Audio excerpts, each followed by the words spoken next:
വരി. ഇവിടെ ഞങ്ങള് നൗഷീന് ഞങ്ങളെ വീട് പോയി ഞങ്ങളിവിടെ ഉണ്ട്. നൗഷീനെ രക്ഷിക്കാൻ പറ്റുന്നില്ല. ഉബൈദൊക്കെ ചളിന്റെ ഉള്ളിലാണ്. ടൗണിൽ തന്നെയാണ്. ആരെങ്കിലും ഒന്ന് ഓടി വരി, ഒന്ന് ഓടി വരി. അവർക്ക് ജീവനുണ്ടോ എന്ന് പോലും അറിയില്ല. ഒന്ന് ഓടി വരി, ആരെങ്കിലും ഒന്ന് ഓടി വരി. ഒന്ന് വരെ അവിടെ കുറച്ചൊക്കെ മണ്ണിനടി പെട്ട് കിടക്കുന്നുണ്ട്.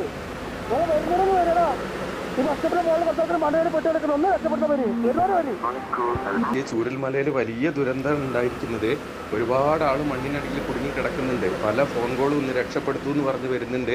അപ്പോൾ കഴിയുന്നവരൊക്കെ അങ്ങോട്ട് ആർക്കും എത്താൻ പറ്റുന്നില്ല. ഫുൾ വെള്ളത്തിൽ മൂടിയെന്നാണ് കേൾക്കുന്നത്. ഏതൊക്കെയോ ഭാഗങ്ങളിൽ ഉരുൾപൊട്ടിയിട്ടുണ്ട്. അപ്പോൾ കഴിയുന്നവരൊക്കെ എന്ത് ചെയ്യുക, ഈ മെസ്സേജ് എല്ലാവർക്കും പാസ് ചെയ്യുക. ആ ഭാഗങ്ങളിലുള്ളവർ രക്ഷപ്പെടുത്താൻ പറ്റുന്നവർ രക്ഷപ്പെടുത്തട്ടെ. വയനാട് മുണ്ടക്കയത്ത് 400ഓളം കുടുംബങ്ങൾ ഒരു വലിയ ഉരുൾപൊട്ടലിൽ ഒരിടത്ത് ഒന്നിച്ച് കുടുങ്ങിക്കിടക്കുകയാണ്. അവരിൽ എത്ര പേര് ജീവിച്ചിരിപ്പുണ്ട്, എത്ര പേർക്ക് എന്ത് സംഭവിച്ചു ഒന്നും അറിയാത്തൊരു അവസ്ഥയിലാണ് ഉള്ളത് നിലവിൽ. മാത്രമല്ല ആ ഒരു മുണ്ടക്കയം എന്ന് പറയുന്ന ഗ്രാമം ഒരു നദി തന്നെ ആയി മാറിയിട്ടുണ്ട്. ഏതായാലും അതിൻ്റെ വിശദമായിട്ടുള്ള കാര്യങ്ങൾ എന്തൊക്കെയെന്ന് കുറഞ്ഞ സമയത്തിൽ നമുക്ക് പരിശോധിച്ച് നോക്കാം.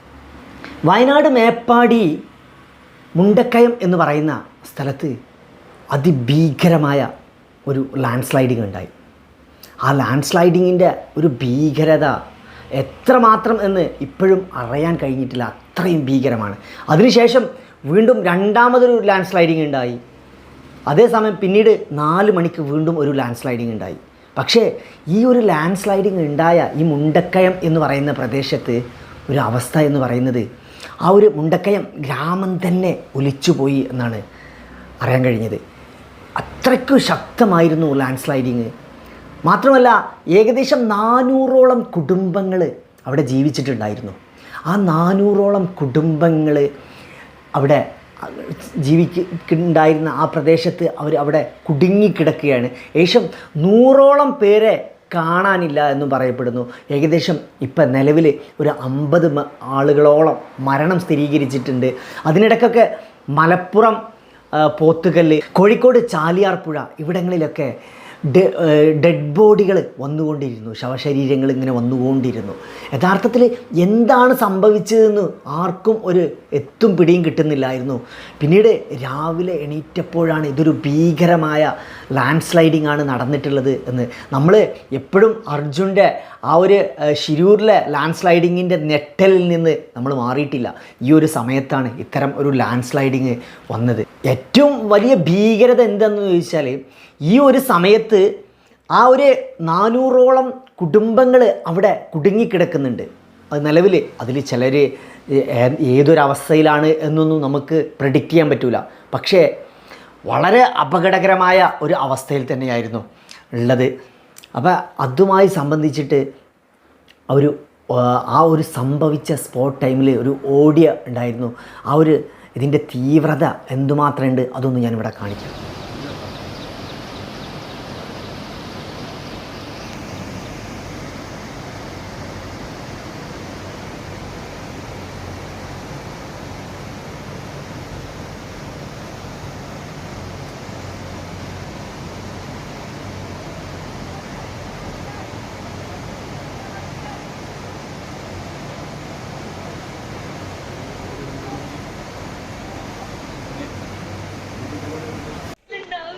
അയ്യോ, ആരെങ്കിലും ഒന്ന് ഓടി വരി.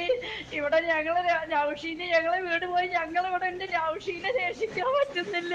ഉബൈദൊക്കെ ചളിന്റെ ഉള്ളിലാണ്. ടൗണിൽ തന്നെയാണ്. ആരെങ്കിലും ഒന്ന് ഓടി വരി, ഒന്ന് ഓടി വരി. അവർക്ക് ജീവനുണ്ടോ എന്ന് പോലും അറിയില്ല. ഒന്ന് ഓടി വരി, ആരെങ്കിലും ഒന്ന് ഓടി വരി. ഒന്ന് വരെ അവിടെ കുറച്ചൊക്കെ മണ്ണിനടി പെട്ട് കിടക്കുന്നുണ്ട്. വരുന്നവരൊന്ന് വരടാ. ഈ ബസ്റ്റപ്പിന്റെ മുകളിൽ കുറച്ചൊക്കെ മണ്ണിനടി പെട്ട് കിടക്കുന്നു. ഒന്ന് രക്ഷപ്പെടുന്ന വരി, വരുന്നവരെ വരി.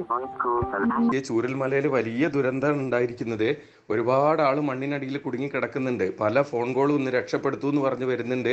അപ്പോൾ കഴിയുന്നവരൊക്കെ അങ്ങോട്ട് ആർക്കും എത്താൻ പറ്റുന്നില്ല. ഫുൾ വെള്ളത്തിൽ മൂടിയെന്നാണ് കേൾക്കുന്നത്. ഏതൊക്കെയോ ഭാഗങ്ങളിൽ ഉരുൾപൊട്ടിയിട്ടുണ്ട്. അപ്പോൾ കഴിയുന്നവരൊക്കെ എന്ത് ചെയ്യുക, ഈ മെസ്സേജ് എല്ലാവർക്കും പാസ് ചെയ്യുക. ആ ഭാഗങ്ങളിലുള്ളവർ രക്ഷപ്പെടുത്താൻ പറ്റുന്നവർ രക്ഷപ്പെടുത്തട്ടെ. അത്രയും ബുദ്ധിമുട്ടായിട്ടാണ് ആളുകൾ വിളിച്ചുകൊണ്ടിരിക്കുന്നത്. എത്ര പേര് മണ്ണിനടി പെട്ടുന്നോ യാതൊരു വിവരവും കിട്ടിയിട്ടില്ല. അവിടെ തുടർച്ചയായിട്ട് മഴ പെയ്തുകൊണ്ടിരിക്കുകയാണ്. ഇത്രമാത്രം ഭീകരമായ ഒരു അവസ്ഥ തന്നെയായിരുന്നു അവിടെ.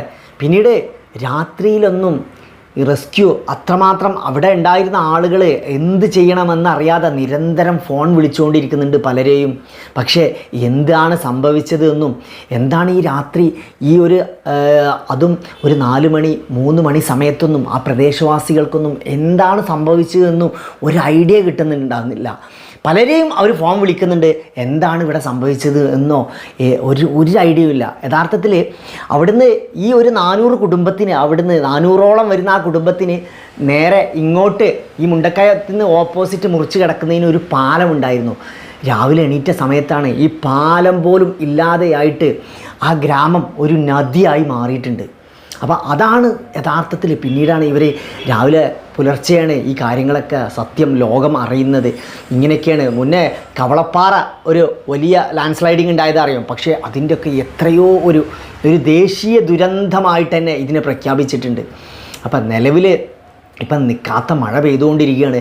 പ്രത്യേകിച്ച് ഇതുമായി ബന്ധപ്പെട്ടുകൊണ്ട് ഒരു റെസ്ക്യൂ നടത്താൻ വളരെ റിസ്ക്കാണ്. കാരണം അത്രയ്ക്ക് വലിയ ഒരു പുഴ അവിടെ രൂപാന്തരപ്പെട്ടിട്ടുണ്ട് ഈ മുണ്ടക്കയത്ത് പ്രദേശത്ത്. ആ ഗ്രാമം അങ്ങ് തെന്നി മാറിയിട്ട് മണ്ണ് ഈ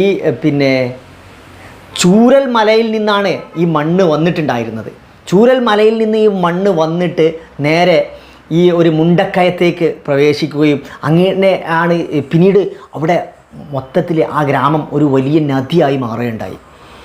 ഏതായാലും രാത്രി ഇന്നലെ അവർ ഏതൊക്കെയോ കാരണം ആ സമയത്തുണ്ടായ കുറച്ച് ദൃശ്യങ്ങളുണ്ട്. അതൊന്ന് കാരണം എന്താണ് സംഭവിച്ചതെന്നും ആ സമയത്ത് ആർക്കും അങ്ങോട്ട്, കാരണം ഇങ്ങനെയൊക്കെ സംഭവിച്ച സമയത്ത് സാധാരണ നമുക്ക് പെട്ടെന്നൊരു റെസ്ക്യൂ കൊടുക്കാൻ പറ്റും, അങ്ങോട്ട് ഓടി എത്തിപ്പെടാൻ പറ്റണം എന്നിട്ട്. പക്ഷേ അങ്ങനെ എത്തിപ്പെടാൻ പറ്റില്ല. കാരണം ഒരു വലിയ നദി ഒഴുകിക്കൊണ്ടിരിക്കുകയാണ്. കണ്ടോ, ഇതുപോലെ ആ നദി അങ്ങ് ഒഴുകിക്കൊണ്ടിരിക്കുകയാണ്. റോഡ് അത് ക്രോസ് ചെയ്യാൻ കഴിയില്ല. അത്രയും ഭീമമായ വളരെ ശക്തമായ ഒഴുക്കാണ് ഒഴുകിക്കൊണ്ടിരിക്കുന്നത്. അപ്പോൾ അത്തരത്തിലൊരു സിറ്റുവേഷനിലാണ് ഉള്ളത്. ഇനിയിപ്പോൾ അവിടെ സൈന്യം എത്തിപ്പെടും എന്ന് പറയുന്നുണ്ട്. എത്രത്തോളം സൈന്യം ഈ കാര്യം എങ്ങനെ കൈകാര്യം ചെയ്യുമെന്ന് പറയാൻ പറ്റില്ല. കാരണം നിൽക്കാത്ത മഴയാണ് പെയ്തുകൊണ്ടിരിക്കുന്നത്. ഒരു നിമിഷം പോലും ഗ്യാപ്പില്ലാത്ത മഴയാണ് പെയ്തുകൊണ്ടിരിക്കുന്നത്. ചിലയിടങ്ങളിൽ ഡാം തുറന്നിട്ടിട്ടുണ്ട് എന്ന് പറയപ്പെടുന്നുണ്ട്. ഇതുമായി ബന്ധപ്പെട്ടുകൊണ്ട് തന്നെ ചില അഭിപ്രായങ്ങൾ വരുന്നുണ്ട്. കരിങ്കൽ കോറികളുടെ നിരന്തരമായിട്ടുള്ളത് കൊണ്ടാണ് ഇത് സംഭവിച്ചതെന്നൊക്കെ പറയപ്പെടുന്നുണ്ട്. പക്ഷേ എന്താണ് യഥാർത്ഥത്തിൽ സംഭവിച്ചതെന്ന് അറിയാത്തത് കൊണ്ട് തന്നെ അതിൻ്റെ ഒരു ആധിയിലാണ് എല്ലാവരും ഉള്ളത്. ഏതായാലും ആ ഒരു 400 കുടുംബത്തിൽ ആരൊക്കെ എന്തൊക്കെ ജീവിച്ചിരിപ്പുണ്ട് എന്നുള്ള കാര്യത്തെക്കുറിച്ചൊന്നും ഇപ്പോഴും നിശ്ചയമായിട്ടില്ല. കാരണം ഇനി സൈന്യം വന്നു കഴിഞ്ഞാൽ ആദ്യം അതിലൂടെ ഒരു പാലം, അതായത് ഒരു കൃത്രിമമായിട്ടൊരു പാലം നിർമ്മിച്ചിട്ട് ഓരോരുത്തരെയും രക്ഷപ്പെടുത്തണം. ആ സമയമാവുമ്പോഴേക്കും ഇനിയും മറ്റൊരു ലാൻഡ് സ്ലൈഡിങ് സംഭവിക്കുമോ ഇല്ലയോ ഒന്നും പറയാൻ പറ്റില്ല. കാരണം അന്നേ ദിവസം ഒരു സാമൂഹ്യ പ്രവർത്തകനെ ഇന്ന് രാവിലെ ഇത്തരം സംഭവിച്ച സമയത്ത് വീട്ടിലേക്ക് വിളിച്ചു സാമൂഹ്യ പ്രവർത്തകനെ.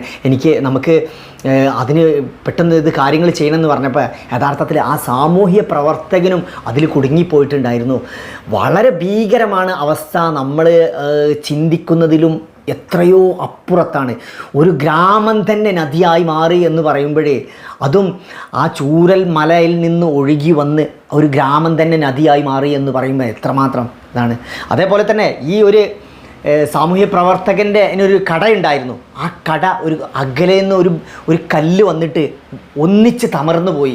ആ സാമൂഹ്യ പ്രവർത്തകൻ വളരെ കരഞ്ഞുകൊണ്ടാണ് മറുപടിയൊക്കെ നൽകിയിട്ടുണ്ടായിരുന്നത്. ഏതായാലും വരും മണിക്കൂറുകളും നിമിഷങ്ങളും എന്തായിരിക്കും ഇനി റെസ്ക്യൂ ഏത് വിധത്തിൽ നടക്കും, എത്ര ആളുകൾ മരിച്ചിട്ടുണ്ട്, ഇതൊന്നും വ്യക്തമായിട്ടില്ല.